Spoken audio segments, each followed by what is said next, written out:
Outside the universe, there is nothing. This nothing is called hyperspace. A tiny bubble of existence hangs in the nothing. This bubble is called a ship.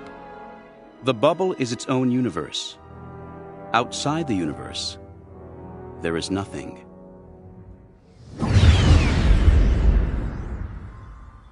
Jacen Solo hangs in the white, exploring the spectrum of pain. In the far infrared, he finds cinders of thirst that bake his throat. Higher, up in the visible wavelengths, gleam the crimson wire-stretched ligaments that sizzle within his shoulders. Grinding glass shard screams howl from his hip joints, like the death shrieks of golden Ithorian starflowers. And higher still, now far beyond the ultraviolet betrayal that brought him here, the betrayal that delivered him into the hands of the Yuuzhan Vong, the betrayal that gathered him into the embrace of pain, the betrayal by Vergere, whom he had trusted. He finds silent, shattering gamma-ray bursts sleeting into his brain. Those gamma-ray bursts are the color of his brother's death. Anakin, he moans, somewhere deep within himself. Anakin, how can you be dead? Jacen cannot remember if he is on a ship or still planet-bound. He remembers that he's been captured before. He remembers Belkadan, remembers his vain dream of freeing slaves, remembers the blank terror of discovering that his force powers meant nothing against the Yuuzhan Vong. He remembers the embrace of pain, remembers his rescue by Uncle Luke, Master Luke, Master Skywalker. He remembers Vergere. Remembering Vergere brings him to the Voxyn Queen, and the Voxyn Queen sends him slithering back down a despair-greased slope to Anakin's corpse. Jacen knows, intellectually, distantly, abstractly, that once he lived outside the white. He knows that he once felt happiness, pleasure, regret, anger, even love. But these are only ghosts, shadows murmuring beneath the roar of pain that fills everything he is, everything he will ever be. The simple fact that the white had a beginning does not imply that it will have an end. Jacen exists beyond time. Where Jacen is, there is only the white and the force. Jacen has become a prism, reintegrating the glittering spectrum of pain into pure, blazing agony. Agony is white. Snowblind in an eternal Hoth ice noon of suffering, Jacen Solo hangs in the embrace of pain.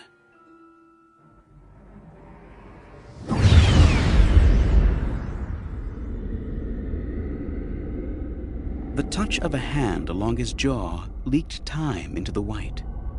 The tides of agony rolled slowly out, and Jacen could open his eyes. The hand that had brought him out of the white belonged to Vergere. She stood below him, looking up with wide alien eyes, her fingers light upon his cheek. Jacen hung horizontally, suspended face down 2 meters above a floor of wet, slick-looking greens and browns, its surface corded, viney as though with muscle and vein. From the darkness above swung tentacles like prehensile eye stalks, ends socketed with glowing orbs that stared at him as the tentacles wove and danced and twisted about each other. He understood. The enemy was watching. "Among our masters," Vergere said casually, as though continuing a friendly conversation, "it is not considered shameful for a warrior in your position to pray for death. Do you understand this?" Jacen understood nothing, except how much he hurt and how terribly he had been betrayed. "I trusted you." "Yes, you did." She opened her hand, turning her quadrifid palm upward, as if to catch a falling tear, and smiled up at him. "Why?" Jacen could not find his breath to give answer, and then he found he had no answer to give. She was so alien. Body compact and lithe, arms long and oddly mobile as though possessed of extra joints, hands from which fingers opened like the gripping spines of Andoan rock polyps, back-bent knees above splay-toed feet. He was acutely, overpoweringly aware that he had never seen any of Vergere's kind before. Long, bright eyes the shape of teardrops, a spray of whiskers curving around a wide, expressive mouth. But expressive of what? How could he know what the arc of her lips truly signified? "I thought you were on our side." One whiskered eyebrow arched. "There is no our side, Jacen Solo." "What do you want from me? Why have you done this? Why are you here?" "Deep questions, little Solo." Her ridge feathers rippled through a shimmering rainbow, like a diamond-edged sabacc deck riffled by an expert dealer.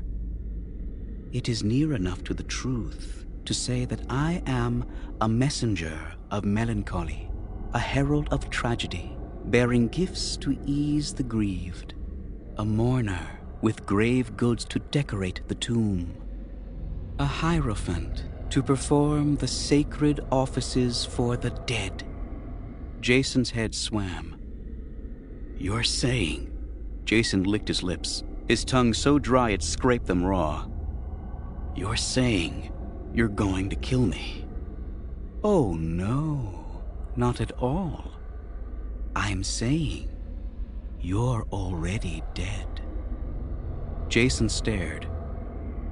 "You are forever lost to the worlds you knew," she went on with a liquidly alien gesture that might have been a shrug.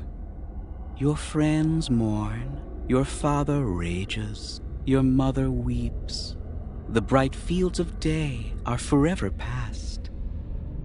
Jacen opened himself to the Force, let its clean cascade wash through him, dissolving his pain and confusion, and found at his side a connection to the Force as profound as his own.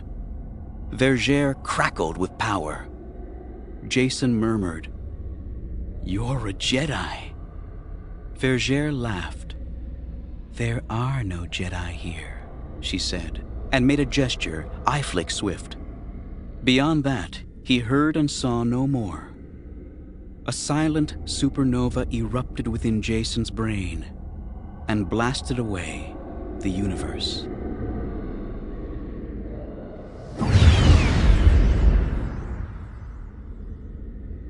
Seconds, or centuries, passed in oblivion.